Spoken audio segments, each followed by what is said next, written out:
The broadcast is now starting. All attendees are in listen-only mode.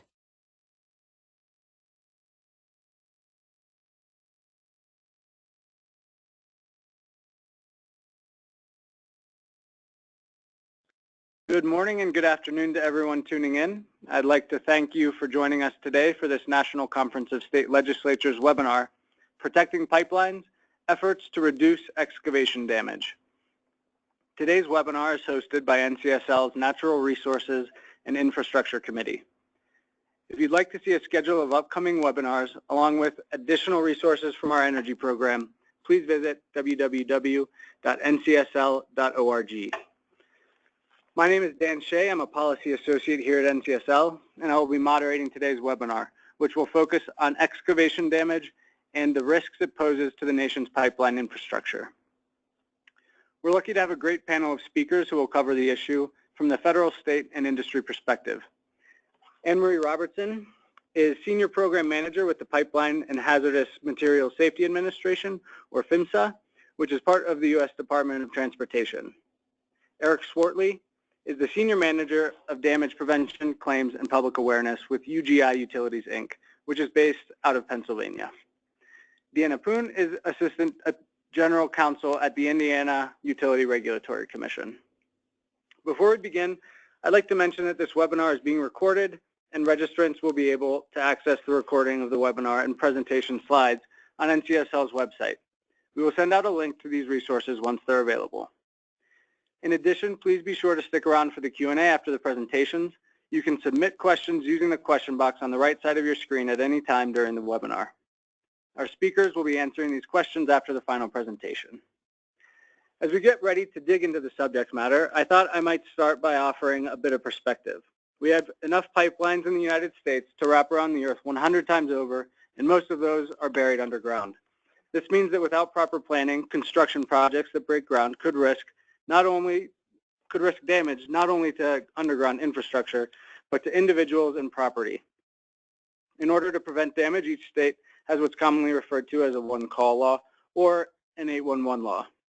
These can differ substantially from state to state, but they generally outline several basic elements, including timeframes that must be adhered to for both excavators and operators of underground infrastructure, communication requirements to ensure safety, along with programs to enforce the law.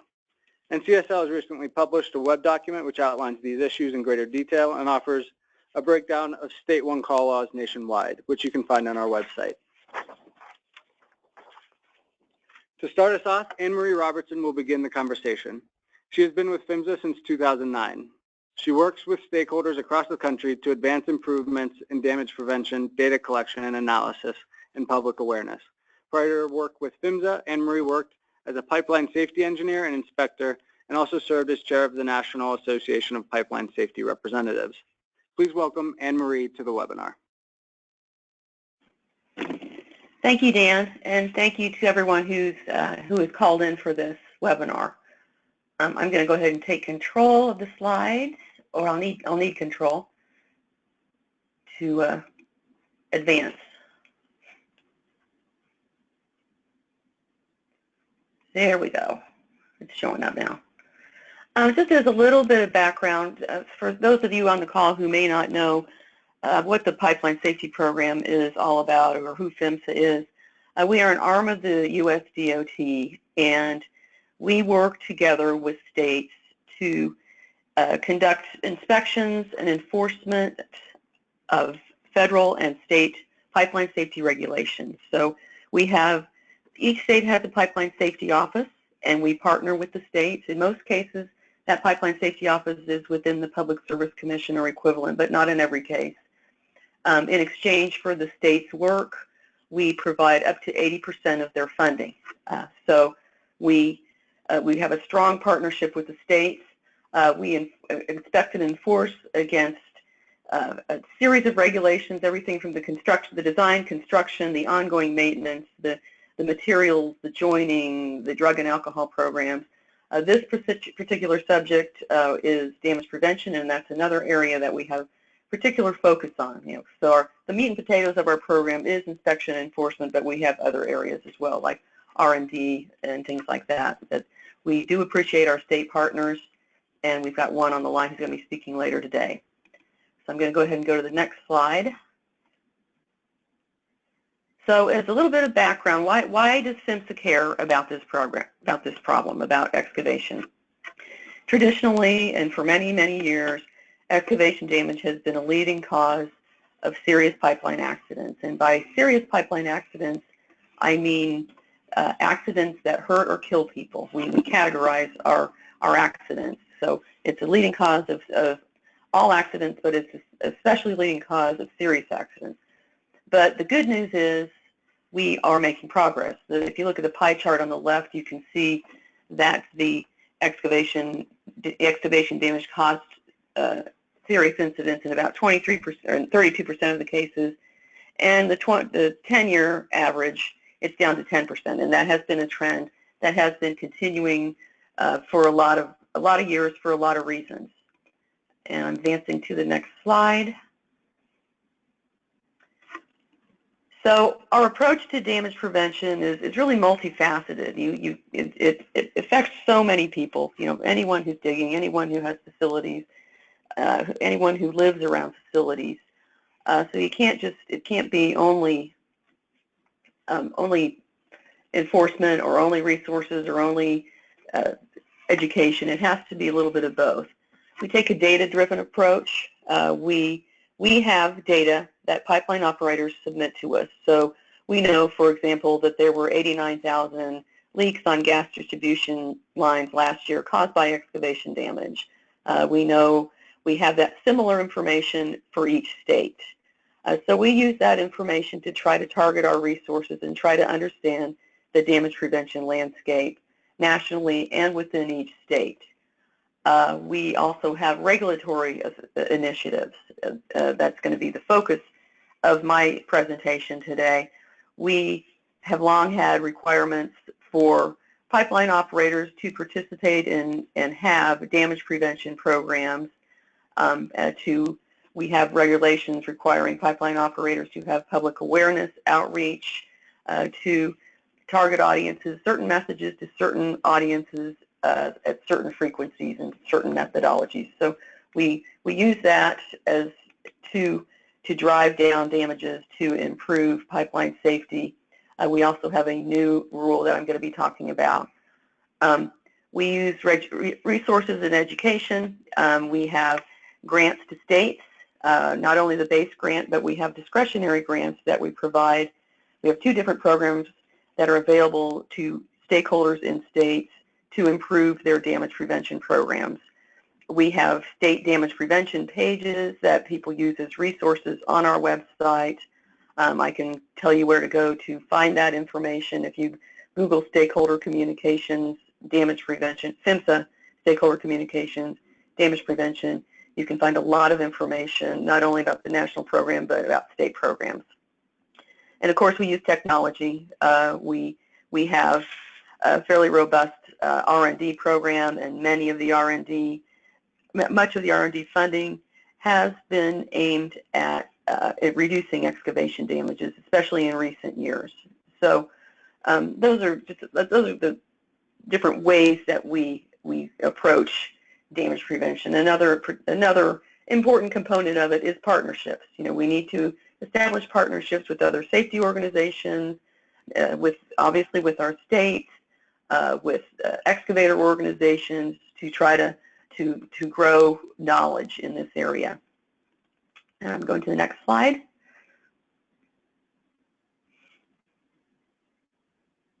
Okay, so our recent effort in this area has to do with enforcement of the state one-call laws. In 2006, Congress expanded our authority to include limited enforcement authority over excavators. So we have long had authority over pipeline operators ever since the pipeline program was established.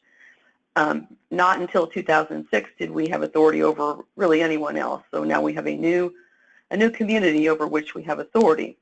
It's a limited authority, and the intent behind this rule, this directive from Congress, and the intent of the program is to incentivize states to enforce their own one-call laws. So the Act says that PHMSA can enforce under the following circumstances. in a state where PHMSA has deemed the enforcement of the state one-call law to be inadequate to protect safety, and that's the exact language from the statute.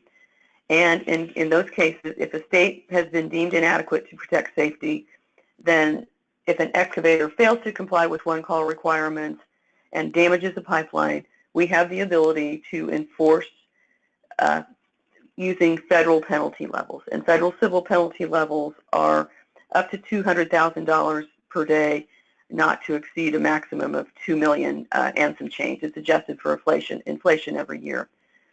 So again, I want to reiterate that the goal is to incentivize states to enforce, so PHMSA enforcement will not be necessary. I'm advancing to the next slide. So how did we go about this? We initiated a rulemaking back in 2009. We intentionally took a go-slow approach to this with the hope that states would respond to the act itself and try to take actions to improve their or actually establish enforcement programs in some cases. So we issued an advance notice of proposed rulemaking down in 2009, and flash forward in 2015 is when the final rule published. It became effective in 2016, January of 2016. And that final rule established the criteria and the process that we use to evaluate state one-call enforcement programs, and then the criterion process and processes we use to conduct enforcement against excavators in states that have been deemed to have enforcement that is inadequate to protect safety. The rule also contains some policies, more details on the state evaluation, how and when we intend to use the enforcement authority, and I'll go into that a little bit later in the presentation. And those policies can change as the program matures. So in 2016, we set out to conduct the initial evaluation of all the state one-call enforcement programs, and we did complete that. I'm moving on to the next slide. So what you see here is a map that shows the results of our evaluations. You can see the legend there. The 21 states were deemed adequate, 21 states were deemed inadequate, 7 states were deemed inadequate and are contesting our findings, and 3 are pending. Actually, we have a little bit of an update. The Oklahoma program is also inadequate as of today, but we are continuing to work with states that are inadequate, and I will talk a little bit more about that as well in an upcoming slide. Moving to the next slide. So we've done our evaluations. We have determined, which states are deemed adequate versus inadequate. And we have notified the states in writing of our findings. So what we did is we notified them that this was going to be happening, and then that the evaluations were happening, and then we notified them of the results. States that were deemed inadequate had 30 days to contest the findings. If we did not hear back from them in 30 days, their determination of inadequate remains until they're evaluated again. This is an annual evaluation. We hope that eventually it'll become a very simple evaluation in that every state will be adequate, and we will not, it'll be sort of a check, an update of previous year's numbers. And the 2017 round of evaluations will begin soon. We did the initial evaluations all face-to-face. I'm advancing to the next slide, and then some of the upcoming evaluations will be in person, some will be via web or telephone. And I just want to point you to the resources for this particular rule. We have, as I mentioned earlier, you can go to PHMSA Stakeholder Communications, Damage Prevention, and find lots of information about our damage prevention program and what we know about each state. This particular URL here, the best thing to do is just to Google PHMSA Excavation Enforcement Final Rule, and it's the first one that comes up. It contains a lot of information that would be helpful to you, the background information, the determinations of the state program adequacy or inadequacy, including the letters, a copy of the letters that went out to the state evaluators, state pipeline safety program managers, and other stakeholders in the state. The reporting form to report a damage in a state where the enforcement program has been deemed to be inadequate. So we have a program, we have the ability to enforce, so we need to have the ability for people to report damages in those states. We have FAQs, we have the checklist itself that we use when we go out and evaluate the state. So if you want to know what we're using, what the criteria are, and what the questions are, you can see that, and then the contact information for people involved in this program. Moving on to the next slide. The rule is not, there's been a lot of questions and concern about the rule. We're not attempting to create a national one-call law or take over any state damage prevention program or nullify a state damage prevention law. We know that damage prevention works best at the state level, whether through enforcement and other components. We do not intend to establish a large federal enforcement regime program. Our enforcement will be limited, and I'll talk a little bit more about that in the next upcoming slide. I'm moving on to the next slide. And just some general observations about the program. We are seeing success. When we first published our ANPRM in 2009, there were 9 states that had no ability to enforce in the law, no enforcement provisions in the law at all. Now there are 3 with no enforcement ability, and a number of other states have made changes in their laws to try to improve their programs. We anticipate the number of states to be deemed adequate to increase every year, and that's based on, a number of states have just recently passed laws. It takes a while to implement the program and to make sure that, enforcement is happening as appropriate. They are improving processes. They're increasing enforcement and focus on enforcement, for getting resources. In some cases, those are PHMSA grants to help them get their program set up. And certainly, legislation and rulemaking takes a while, as everyone knows. We are working with stakeholders in states deemed inadequate. We should be considered a resource to any stakeholder in the state who is interested in improving their state damage prevention program, especially with respect to enforcement, but really in any other areas. And just as a side note, there's a number of states that have gaps in their damage prevention laws that are, in general, not intentional. There are requirements to notify in the federal statute. If there is a damage to a pipeline, the excavator must notify the pipeline operator, and if there's a release, they must notify 911. And because of the way certain statutes are written, sometimes these notifications do not apply to everybody, because not everybody is considered an excavator in every case in every state. So that's just something that may need to be addressed in a number of states that already have, fairly strong programs. Just have a couple of more slides. My next slide is, what happens if your state is deemed inadequate. The best thing to do is to use the PHMSA checklist as the initial resource and as a roadmap to improvement, and to not hesitate to contact us. And in fact, we continue to contact our stakeholders in states that have been deemed to have inadequate enforcement to see how we can work together. We provide letters of support. We'll review proposed legislation. We can educate stakeholders, whether meetings large and small. We can provide data. We can connect one state to another state who may have struggled with similar issues and may want to know how other states addressed certain problem areas in their statutes. So please consider us a resource.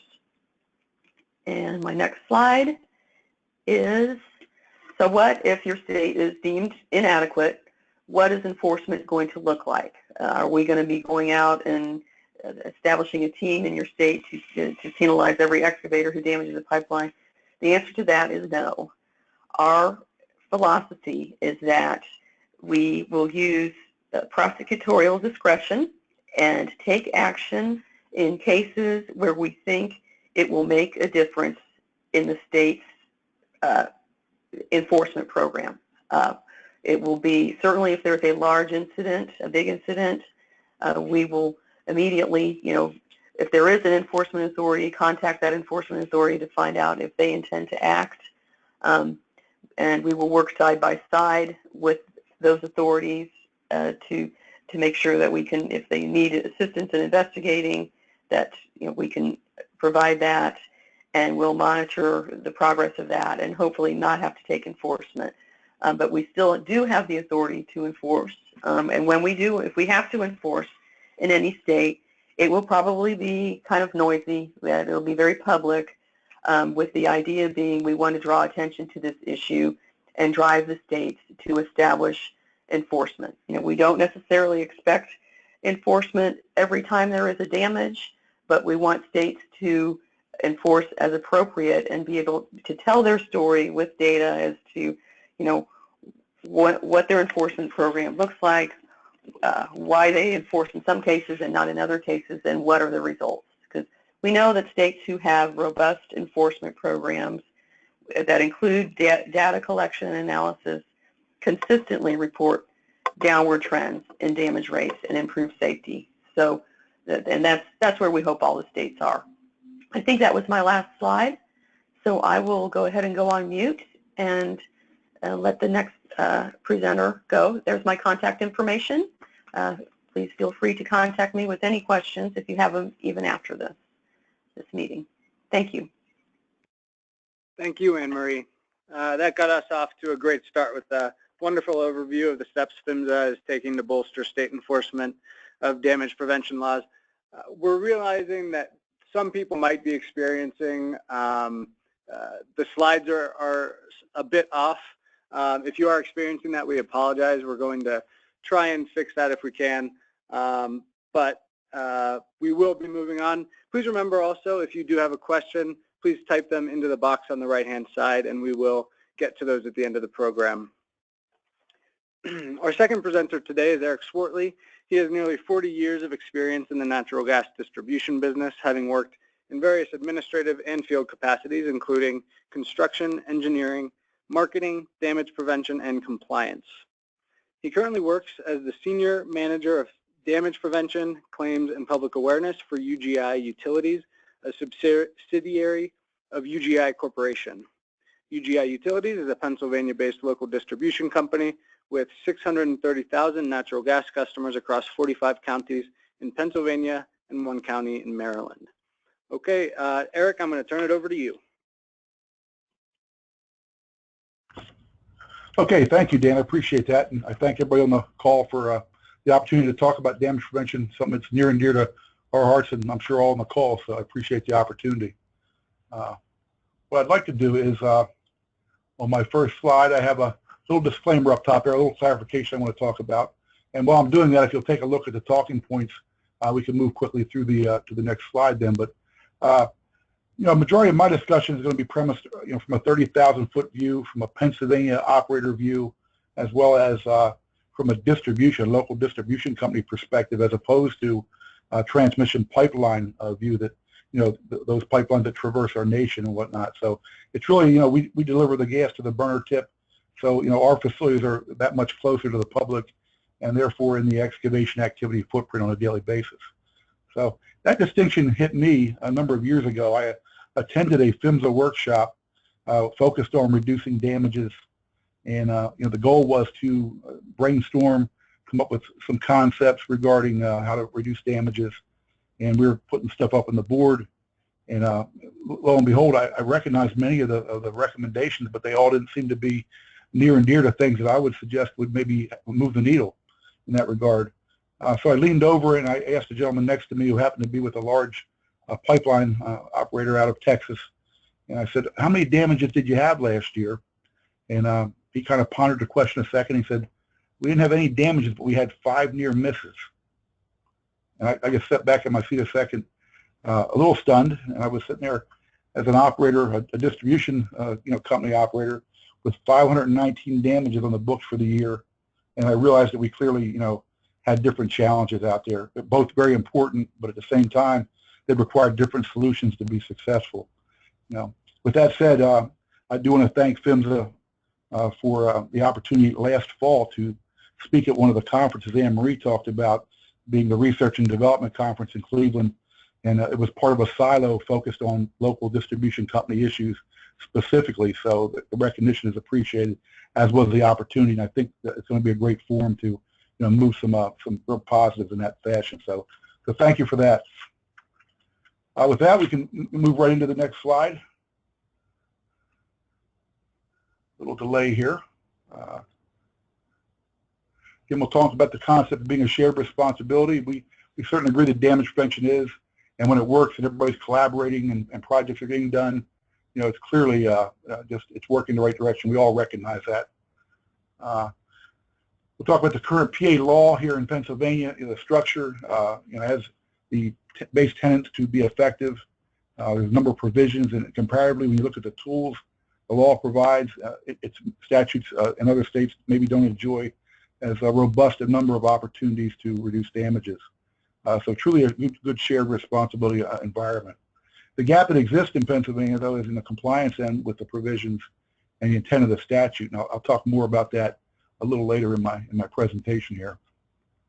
The PA one-call system in Pennsylvania, I have to say, biased as I am, is industry leading in regard to technology, member services they provide. I mean, it's second to none. I've had the opportunity nationally with Common Ground Alliance and AGA which is American Gas Association, to experience other state rules and statutes and offerings, and the board and staff at PA One Call are proactive in regard to preventing damages. And a clear example would be just in the year 2016, there were 2 emergency tickets introduced in Pennsylvania focused on making things safer. One was a no one-call reporting ticket that produced damage related to no one-call activity, and the other one was associated with a risk reduction for a threat called legacy cross-border. So good, very proactive behavior that way. Sorry, I got ahead of myself here. As far as the PA stakeholders, the folks defined under the Act in Pennsylvania are adequate to address the challenge. Of the right people, doing the right things will certainly have an impact in that arena. Okay. In those entities working together, applying the law, how it should work, really are the key component to it. And I asked you to consider 2 points there. On a given day, utility companies such as UGI can be one of or any of those stakeholders. We wear all 4 of those hats. So clearly a bias toward the shared methodology and working in a more collaborative fashion. Additionally, the utilities in Pennsylvania provide 80% of the funding to administer the one-call program. So clearly are all in or have a vested interest and support that interest by their actions. So very, very positive that way. On the concept of behavior changes being required, I wanted to consider something. I looked at the DOT, the Department of Transportation umbrella, and there's another a sister industry, if you will, that I want to draw on historically, who I think had some similar challenges in how they've addressed that, and that's the automobile industry of the 50s and 60s, in comparison to the pipeline excavation industry of today. There's really been a couple things, and the initiative on both sides is to change behavior and how do we make positive change in those industries. The focus was really in 3 areas, 3 primary areas being education, technology, and enforcement. And those 3 things working hand in hand have made some significant impacts in the automobile industry, and I think are making a big impact in the pipeline excavation industry that we're so concerned about.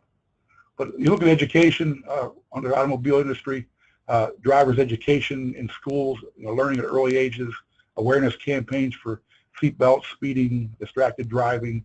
If you Google, the highway safety on the internet, just an abundance of information out there, and as well as Marie talked about, the need for strong straight programs that exist in that environment today as well. On the pipeline side, PHMSA's regulations of the 70s came into be. Things like the National Transportation Safety Board became a player, and organizations such as the American Gas Association collaborated in that regulatory environment, working toward best practices with members and representing our industry in that regard. Operator qualifications, another heavy lift, if you will. Ensured training capabilities and skills were in place. for operators, so things got done and got done effectively. Distribution integrity management programs came along late in 2011, but afford the opportunity to rank risk, damage prevention being one of those. Third-party damage is a big issue, but it allowed you to rank risk and develop action plans around those issues. One-call centers began popping up in the 70s, becoming stronger, better technologies supported that as well. Then followed by the Common Ground Alliance in the early 2000s, and the common 811 message to make it easy to call before you dig, being 811. So very effective that way. The technology side, if you look at safety engineers, we're designing seatbelt technology, airbags, using crash test dummies to, in fact, ensure and validate that the things they were designing were effective and saving lives and reducing injuries.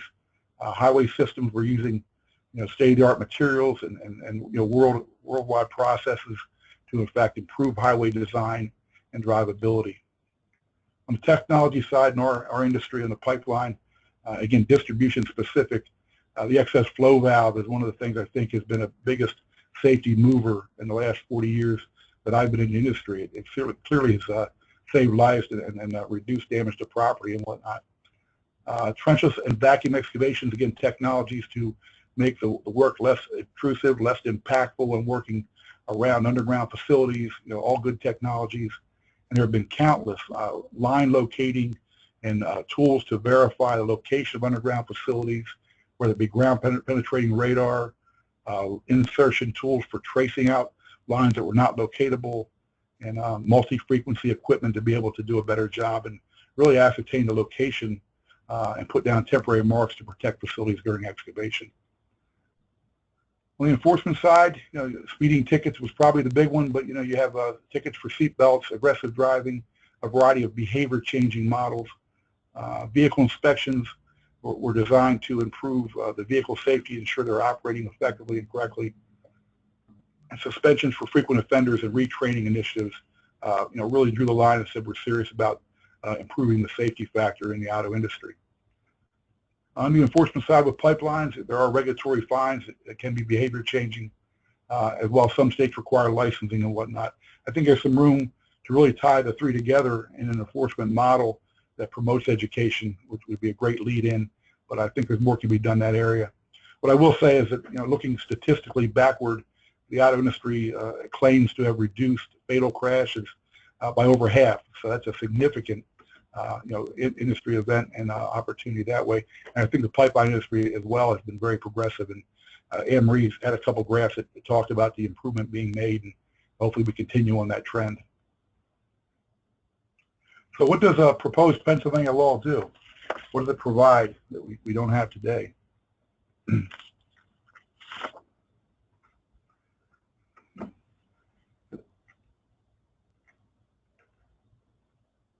Eliminates DOT and municipal exemption. That's one of the keys that Anne Marie talked about again, and I thank her for teeing up my presentation so adequately.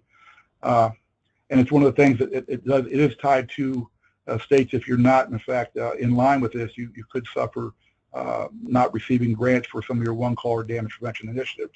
There's been some pain tied to that as well. It brings a new sheriff to town of Pennsylvania if, in fact, the law is enacted, and the law is currently in the House and Senate as we speak. But it moves enforcement from labor and industry in Pennsylvania to the Public Utility Commission. And I'll say this: if we change the enforcer and don't have a call to action, and in fact, culturally change where we're at in Pennsylvania with enforcement and being serious about reducing damages, it'll have wasted a lot of time. So we need to not just change the sheriff if that's what the law does. We have to change the culture around damages and how we prevent those and how we work collaboratively. Establishes the Stakeholder Damage Council, which again is the opportunity for the stakeholders to control some of their destiny and ensure the law gets applied fairly and adequately.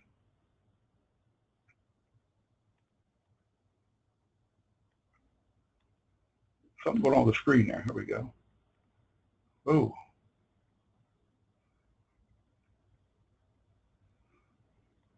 I just not sure anybody else saw it. I have a huge screen here. I can't get to my control buttons.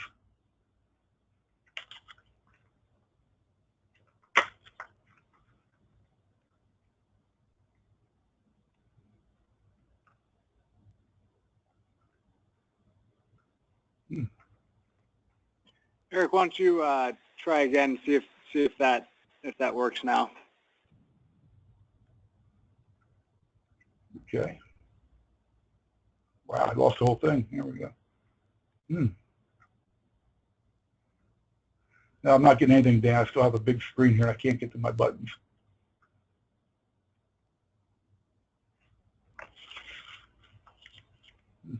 So why don't we'll try and change the screen for you if you continue Fine. on. We've got yeah, That'll sorry be about fine. that. Not a problem. It provides excavators a priority response for facility owners when, in fact, a line might be mismarked or unmarked. It's a big issue on a downtime provision.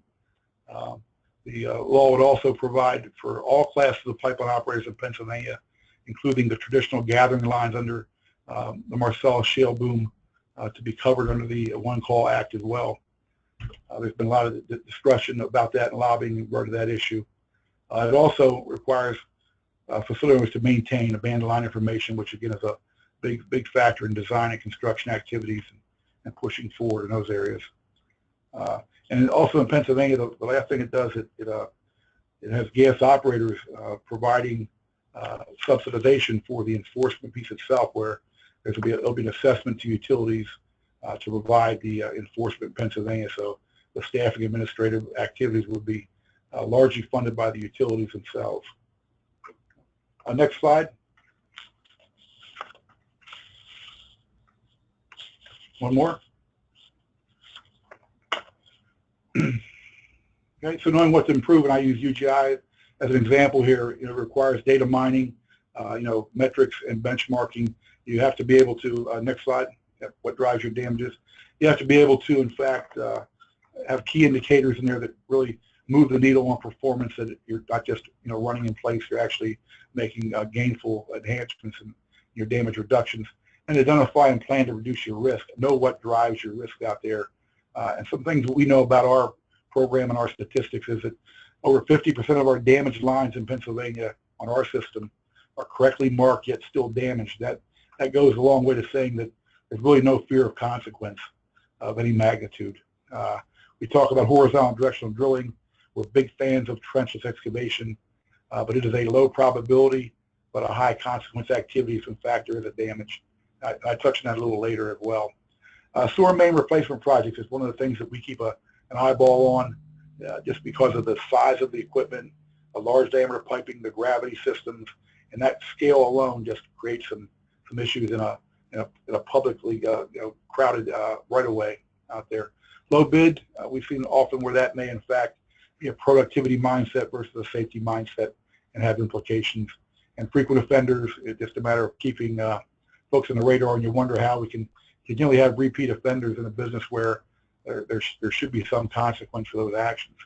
Design builds a somewhat newer concept where they couple the design and building of the project in one entity, and there have been some shortcuts that way that we keep an eye on. But excellent. Now, next slide. So what does fair and balanced enforcement look like? It subjects all stakeholders to the same provisions and consequences, not a tiered system. As Anne-Marie talked about, we are jurisdictional as a gas operator to the federal code.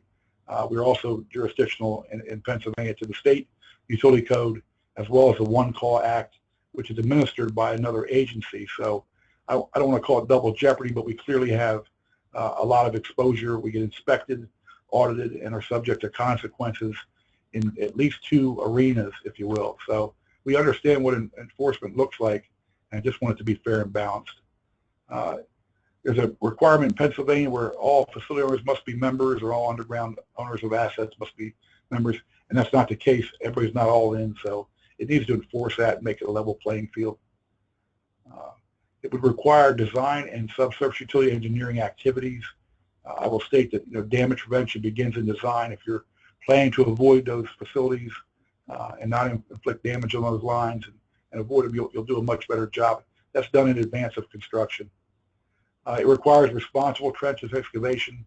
I touched on horizontal directional drilling earlier, and it's an area where we clearly, again, advocates of the technology, but it has to be responsible. There are a number of incidents across the nation that suggest when it's not in a responsible fashion, it can certainly have devastating consequences. It ensures a strong education component. You have to lead with education and make sure people know what the expectations are and then hold them accountable for that. On the flip side of that, if you have bad actors, it has to be punitive to those who are, demonstrating a blatant disregard for the safety of the public and those around and our facilities. It also has to hold project owners accountable for changing that behavior. Every third-party excavator out there working today around our facility is somebody else's second-party excavator. Nobody gets up in the morning, goes out and just starts excavating for the good of it. They're being compensated. There's behaviors tied to that compensation, and we as project owners have to make sure that they're in place and being enforced. And lastly, it has to promote planning a regional partnership mentality, which is a component of the Common Ground Alliance, where you're collaborating, communicating, cooperating, and coordinating, and it all gets better for everybody in that regard. And the next slide, a little case study we at UGI have been involved in and completed was we assumed a quasi-enforcement role because the question is, does enforcement work? It's a question we've heard a number of times. And in 2014, we looked at our damages and we equaled the CJ national average of 26% of our damages with the result of not getting a one call in advance of excavation of the damage. We looked at a 5-year period, and on average, 124 damages a year were the result of no one call being placed. And we really struggled with what to do next, as reported offenders did not seem to impact the number or move the needle in a positive fashion.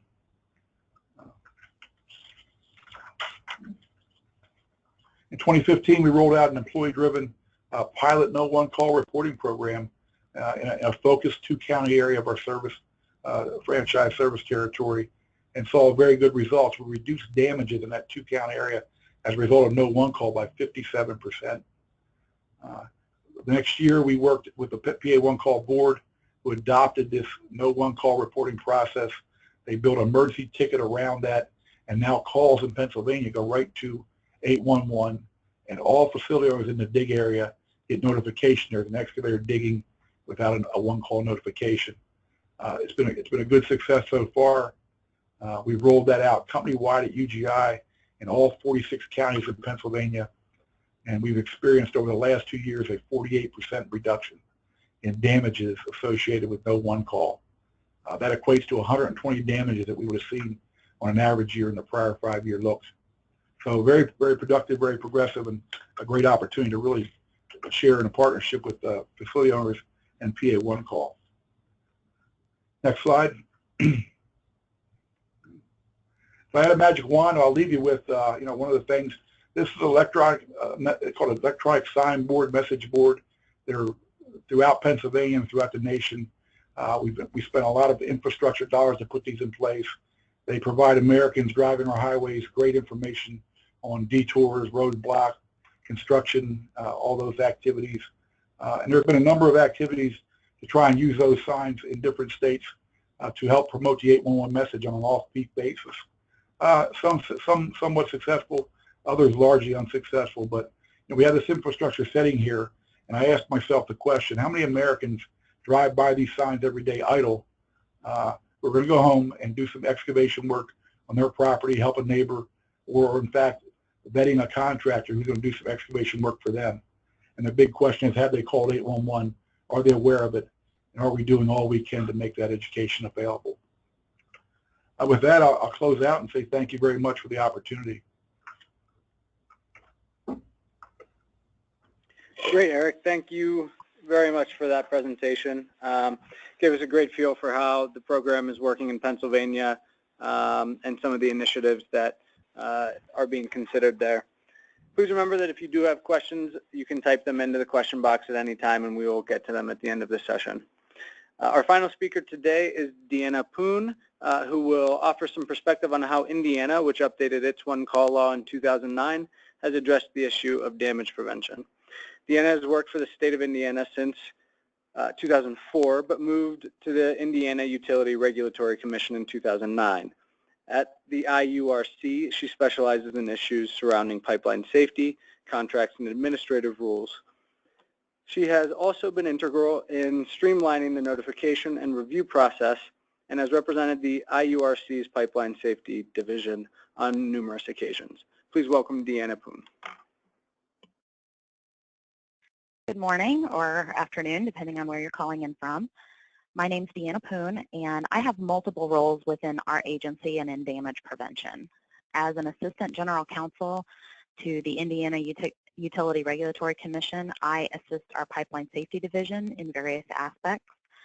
But by statute, the Indiana Commission is also required to provide staff to support the Indiana Underground Plant Protection Advisory Committee, which I'll be referring to as the UPAC. And I am their legal advisor. They are a separate government-appointed body that recommends damage prevention penalties, which I will go into more detail later. And let's see if I can figure out how to advance my slides. And I cannot. Can you go to the next slide, please?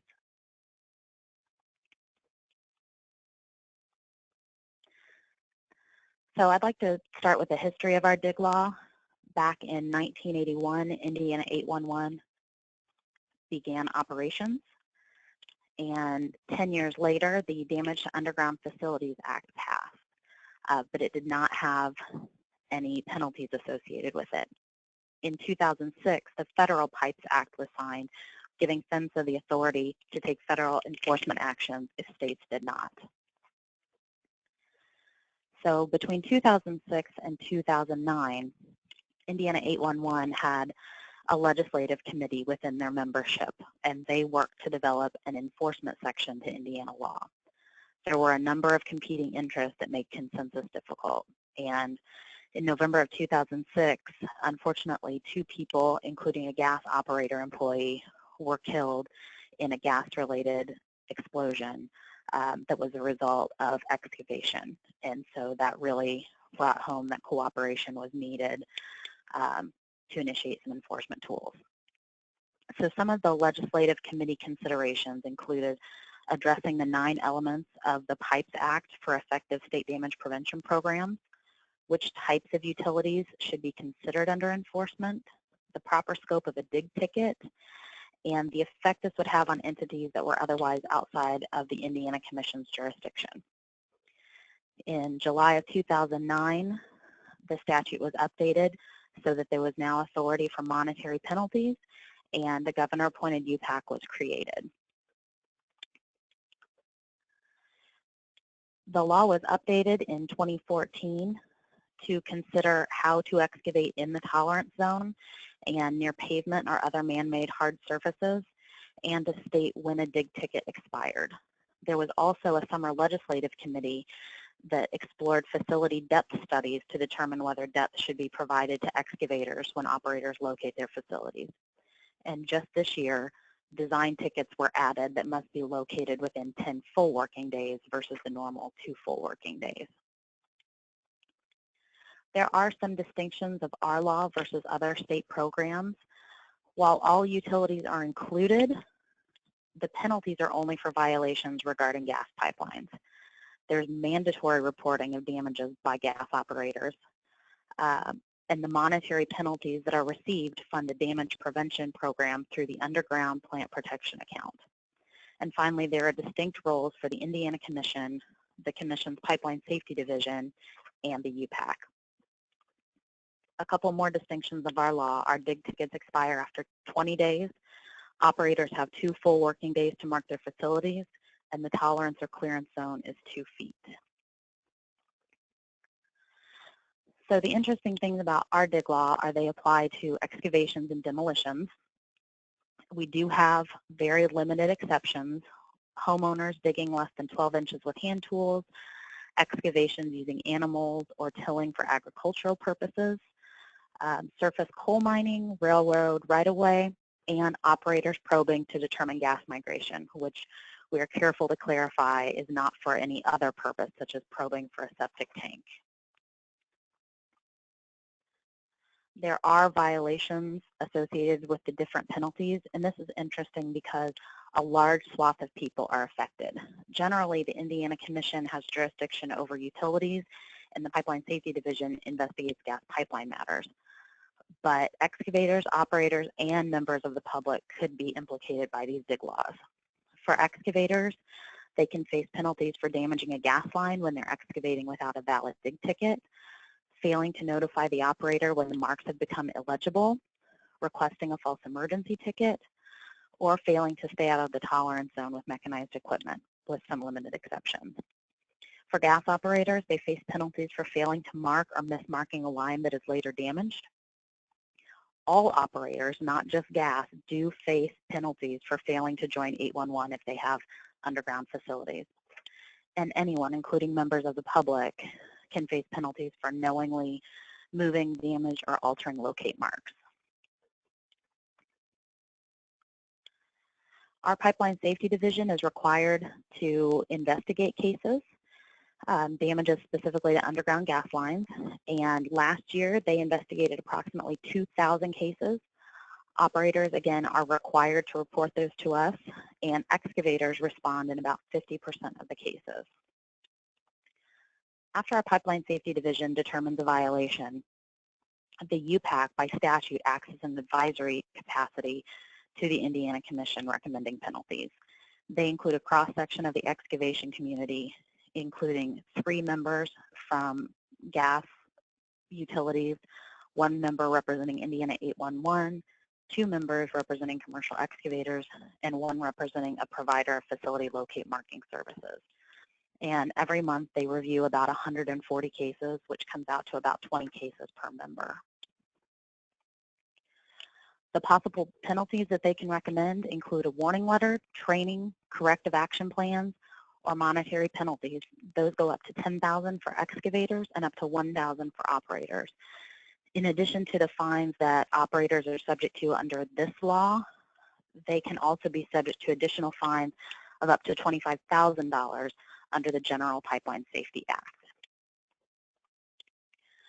Our UPAC has created a penalty schedule so that they're consistent in their issuance of penalties, and they reevaluate that schedule annually to see if it's working and determine what changes need to happen.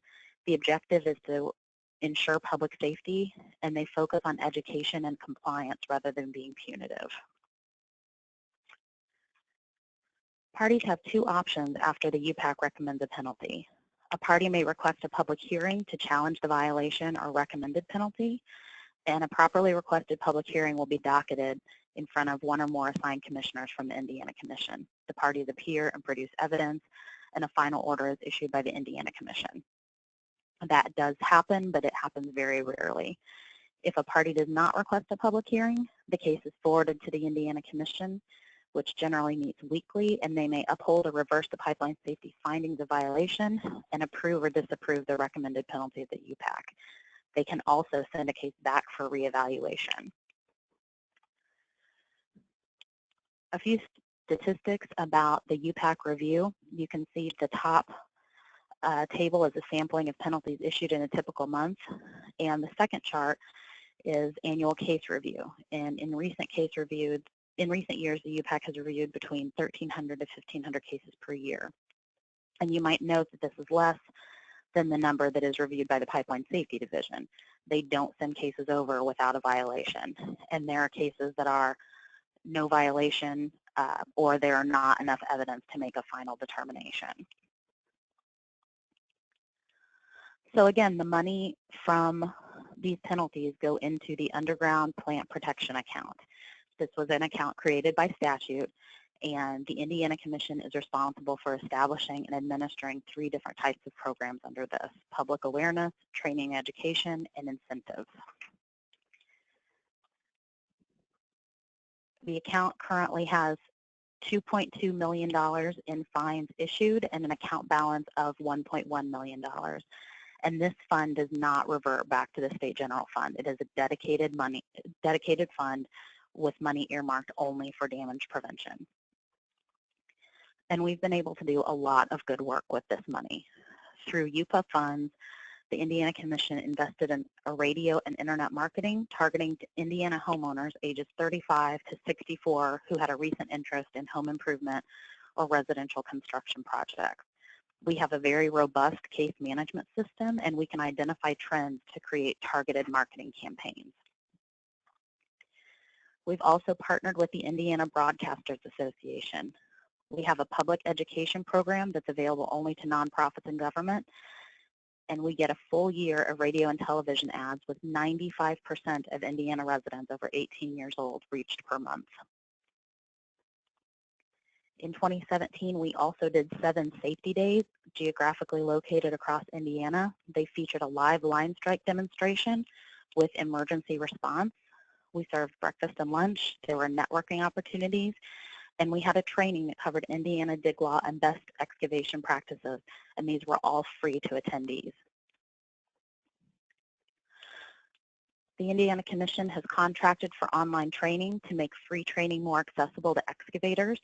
This training is accessible through a computer or a mobile device. All videos will be closed captioned so excavators can view the training even in a noisy environment like a job site. It's interactive training with quizzes and tests, and certificates of completion are provided. And this is in the works, and we're hoping to release this soon. Some additional promotions that have occurred, including sponsor various promotional activities on 811 Day, which is August 11th last year. We're again going to sponsor 811 Day in 2017. The Indiana Commission has provided grant money for excavator handbooks, damage prevention conference scholarships, and seminars. And finally, we provided grant money for continuing promotions with the Indianapolis Indians, the minor league baseball team in Indianapolis, for this season. So the big question is it working? Let's look at some Indiana trends, Indiana excavation trends.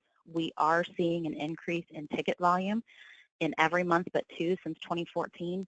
Ticket requests have increased. So the word is out that you need to call 811 before you dig.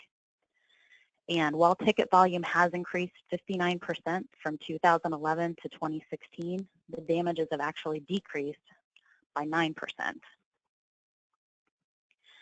The percentage for locates that were inaccurate or untimely has not decreased, though, even when factoring in the increase in ticket requests. While it hasn't increased, we want to see 0 damages. The Pipeline Safety Division is now exploring enforcement opportunities under Indiana Code 8122.5, which is our Indiana statute that adopts federal standards and carries larger penalties. The maximum penalties under the dig law for operators is $1,000 versus Indiana's incorporated federal enforcement, which is $25,000 each, up to $1 million in a series. We are seeing fewer repeat violators and more violators going at least a year between damages. Companies are voluntarily taking training or sending more employees than are required. And excavators are responding in more cases, which means we have their attention. Previously, we were getting letters returned and calls arguing that the Indiana Commission had no jurisdiction over excavators, and we're actually now experiencing calls from excavators saying, hey, an operator isn't marking my line, I need your help. So there really is a trend of compliance and partnership. We're seeing increased participation in our voluntary regional damage prevention councils. There are 4 of those located throughout the state. And Indiana 811, through grants, has been able to market at the Indianapolis Motor Speedway, and 2 grants are in process for 811 Day promotions in regional ballparks in Indiana. 2 out of the 3 largest gas operators in our state have proactively adopted philosophies related to safety culture and safety management systems. We anticipate seeing less mismarks and failures to mark as a result. And this is the biggest thing for us, is we want to see, and we are seeing, a change in safety culture. I know that personally, last week I received a neighborhood email saying that Keep Indianapolis Beautiful was planting trees on Saturday, and would we please come out and help? And my first thought was, oh no, did they get locates? And sure enough, I went outside and they had white lined all over our neighborhood, and there were little locate flags in all of our right-of-ways. So it seems to be working. We are seeing improvement, and we're just continuing at it. Thank you very much for your time. Thanks, Deanna. That was very helpful to see an example of how Indiana is addressing these issues and how state policymakers went about updating the law. We're going to stretch the time a little bit in order to get in just a few questions. So I'm going to start with Anne-Marie. There's been a question asking, with the change in administration, has there been any change in PHMSA's focus on preventative activity or regulation, or is there any indication about whether PHMSA's focus or work in this area will change? We have not received any direction that we should change our focus on this. Obviously, this rule was passed before the change in administration, and we have continued to move forward with it. So we haven't gotten any direction other than to move forward with the program. Great, thank you. Deanna, I'd like to ask you to maybe speak first about maybe if you could highlight the most important takeaway that you would outline for a state legislator who's listening in. What has been most effective in Indiana's law, and what could other states and legislators especially learn from what Indiana has done and the process by which you passed it? I would say that monetary penalties have really got people's attention, and being able to use those funds for education has been instrumental in getting the word out about calling 811, what to do before you dig, what to do if you hit something, and then within our own pipeline safety division, the enforcement provisions against operators to ensure that they are marking accurately and marking on time. Because not only is it a safety issue, it can be an economics issue. If operators aren't marking, then you have excavation crews sitting there waiting for work to do. Right, that's a great point.